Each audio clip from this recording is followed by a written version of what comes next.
I think you can tell by the amount of clinical colleagues that we had here today how much people in the organisation are willing to invest in our organisation's future, making things better for patients. So really important that we take time out, take stock and work out how to do that most effectively going forward.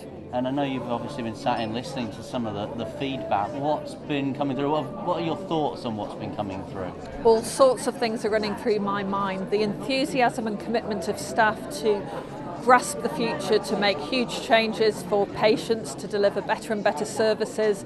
I also hear the frustrations that colleagues have around some of the processes that we have in the trust, whether that's the business planning process. So a lot of work I think that we need to do in the executive team to try and take some of those frustrations away and let clinicians within the organisation improve the quality of service and ensure that their ideas can fly. So a bit of work for us. I've spoken to a representative of each of the 10 tables, and there are some common themes, but not everyone is saying the same thing. How much of a challenge is that?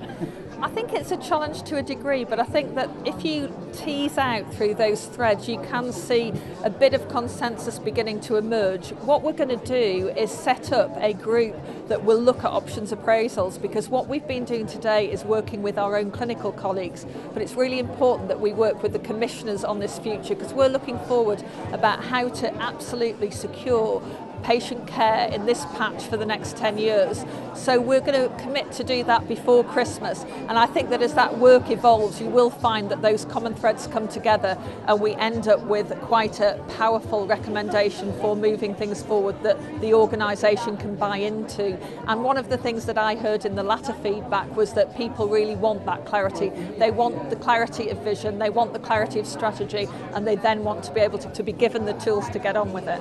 It's a critical time for you, it's an important time for you, but it's an opportunity that you now need to seize, isn't it? Oh, a huge opportunity. Our organisation, there's 8,000 of us, we work together. It's a really pivotal time for the NHS and for us as an organisation, so we need to make sure that we get impetus. If after today nothing is seen to happen within 2 months, people's enthusiasm naturally will wane. So my job and the job of the executives is to make sure we start making some progress and make that progress quickly.